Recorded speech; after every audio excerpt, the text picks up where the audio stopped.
لیکن اب یہ جو نون لیگ ہے اس کا بھی صفایا ہو چکا ہے. تو بہرحال اس وقت سب سے زیادہ جو کوشش ہے وہ بھی ہو رہی ہے, وہ سب سے زیادہ مولانا کی طرف سے ہو رہی ہے. ایون کہ جو گورنر کا لیٹر ہے جو ای سی پی نے لکھا تھا ان کو الیکشن تاریخ دینے کے لیے, اس پر بھی جو آپ کو میں نے بتایا گزشتہ ویلاگ میں بھی کہ گورنر نے رپلائی یہ کیا کہ الیکشن کمیشن گورنر ہاؤس آئے اور میرے سے مشاورت کرے. اچھا, مزید اپڈیٹ, تھوڑی اذانیں ہو رہی ہیں تو مزید اپڈیٹ جو ہے اذانوں کے بعد پھر میں کرتا ہوں.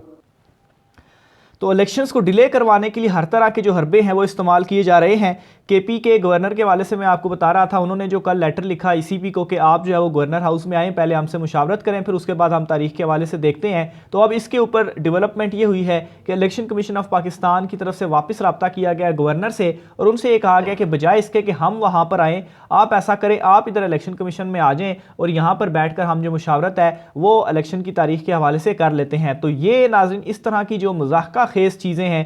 اس وقت آئین کے ساتھ کھلواڑ آپ کہہ لیں, سپریم کورٹ آف پاکستان کا جو ڈیسیجن تھا اس کو بھی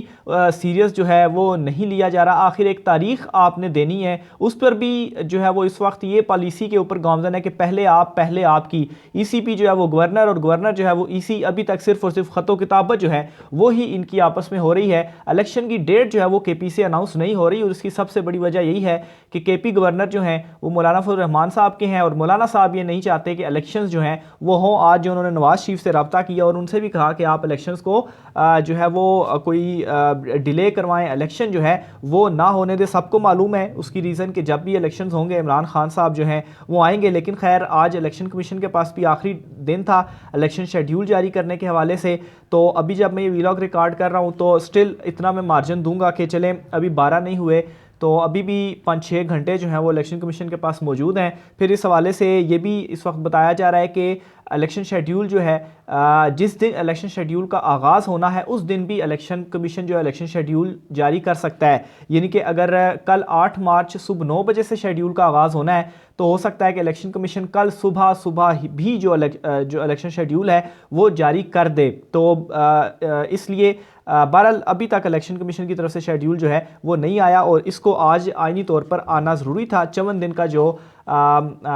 وہ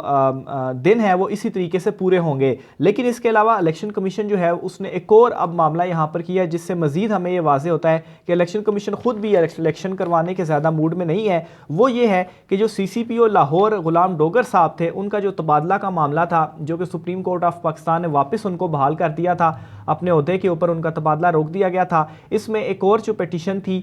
وہ آئی ان کے سپریم کورٹ آف پاکستان میں ہی اسی کیس کے حوالے سے, اسی فیصلے کے خلاف. تو اس میں یہ ہوا ہے کہ الیکشن کمیشن آف پاکستان بھی فریق بننے کے لیے انہوں نے درخواست دی ہے اور کہا ہے جی کہ سپریم کورٹ آف پاکستان ہمیں بھی اس درخواست میں فریق بنائیں. اور جو مقصد ہے یہ درخواست دینے کا سپریم کورٹ میں وہ یہ ہے کہ سی سی پی او غلام ڈوگر جو ہیں ان کے ہوتے ہوئے ہم پنجاب میں الیکشن نہیں کروا سکتے. تو یہ اب اس طرح سے بھی لگ رہا ہے کہ یہ سارا معاملہ once again supreme court of Pakistan میں جائے گا,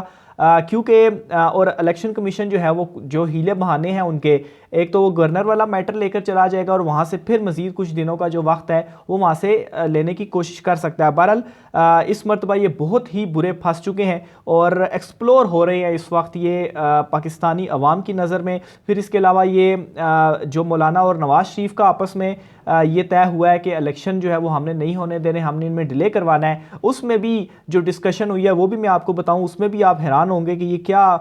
جو ہے وہ ان کی ذہنیت ہے. اس میں وہ کہتے ہیں جی کہ مردم شماری چونکہ ابھی تک نہیں ہوئی اور پھر مردم شماری کے بعد نئی حلقہ بندیاں ہونی ہیں تو اس لیے جو الیکشنز ہیں ان کو ڈیلے کیا جائے, اور مردم شماری اور حلقہ بندیوں کا جو پروسیس ہے اگر یہ سٹارٹ ہو جائے تو اس میں مزید 4 مہینے جو ہے وہ لگیں گے. تو اس وقت اس طرح کی بھی چیزوں سے بہانے بنانے کی جو کوشش ہے وہ کی جا رہی ہے. جس طرح سے سپریم کورٹ آف پاکستان کا جو فیصلہ تھا وہ 3-2 کی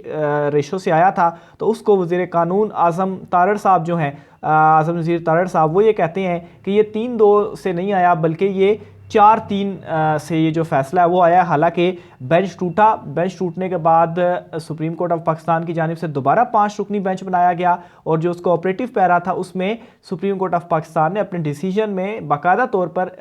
لکھا کہ یہ جو فیصلہ ہے وہ 3-2 کی تناسب سے آیا. لیکن ظاہر سی بات ہے انہوں نے پھر خوش بھی کرنا ہے اوپر اپنی پارٹی کو، خاص طور پر مریم نواز کو، جو کہ اب پارٹی سے گلہ کرتے ہوئے نظر آ رہی ہے، بلکہ اس پر بھی میں آپ کو ایک خبر دیتا چلوں کہ مسلم لیگ نون کی بڑی ایک امپورٹنٹ جو میٹنگ تھی وہ ہوئی، اور اس میٹنگ میں نون لیگ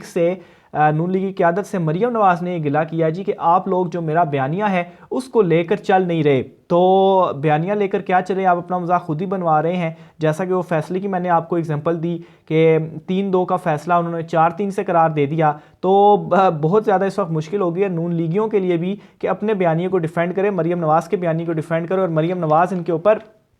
پریشر جو ہے وہ ڈال رہی کہ آپ میرے بیانیے کو جو ہے وہ کیوں نہیں پرموٹ کر رہے۔ آخر میں رانا ثناء اللہ کے حوالے سے بھی ایک بڑی خبر میں آپ کو دیتا چلوں کہ رانا ثناء اللہ نے جو اپنے ناقابل ضمانت وارنٹ گرفتاری لاہور ہائی کورٹ میں چیلنج کیے تھے، ان کی یہ جو درخواست ہے وہ مسترد ہو گئی ہے، اور عدالت نے یہ کہا ہے جی کہ ان کو جو گرفتار ہے وہ کر دیا جائے۔ ATC کورٹ ہے، ATC کورٹ نے باقاعدہ طور پر پولیس کو یہ حکم دے دیا ہے کہ آپ 28 مارچ کو اس کیس کی دوبارہ سماعت ہونی ہے، تو رانا ثناء اللہ کو گرفتار کر کے عدالت میں پیش کرے، اور وہاں پر جو رانا ثناء اللہ کو موقف تھا ان کے وکیل کا وہ کیا تھا، وہ جو پولیس تھی ان کا موقف کیا تھا، انہوں نے یہ کہا جی کہ ہم رانا ثناء اللہ کے گھر پہ گئے تھے تو وہ وہاں پر نہیں ہم کو ملے، تو اس لیے ہم ان کو پیش نہیں کر پائے۔ تو میرے خیال سے آپ اسلام آباد میں آ جائیں، رانا ثناء اللہ صاحب آپ کو مل جائیں گے، کسی بھی جرنلسٹ سے آپ پوچھ لیں رانا صاحب کہاں، وہ آپ کو بتا دیں گے۔ لیکن دوسری طرف آپ دیکھیں، یہیں سے ہی آپ کو جو توازن ہے اس کا پتہ چل جائے گا کہ عمران خان کو جب گرفتار کرنے کے لیے گئی تو الٹا شبلی فراز صاحب کے اوپر بھی مقدمہ بنا دیا، اور فواد چودھری اور شاہ محمود قریشی کے اوپر بھی کہ آپ نے شاہراہ کے اوپر پریس کانفرنس کیوں کی، اس کے اوپر مقدمہ جو ہے وہ بنا دیا۔ تو ظاہر سی بات ہے، حکومت ان کی ہے، اختیارات ان کے ہیں، تو آپ دیکھ لیں کہ کس طریقے سے کتنے جو مقدمات ہیں وہ جو ہے وہ آئے روز یہ خبر جو ہے وہ اب ایک معمول سی ہو گئی ہے کہ پاکستان تحریک انصاف کی قیادت کے اوپر جو مقدمات ہیں وہ بن رہے ہیں۔ مزید ڈیٹیل کے ساتھ آئندہ ولاگ میں آپ کی خدمت میں پھر حاضر ہوں گا، مجھے اجازت دیجیے، اللہ حافظ۔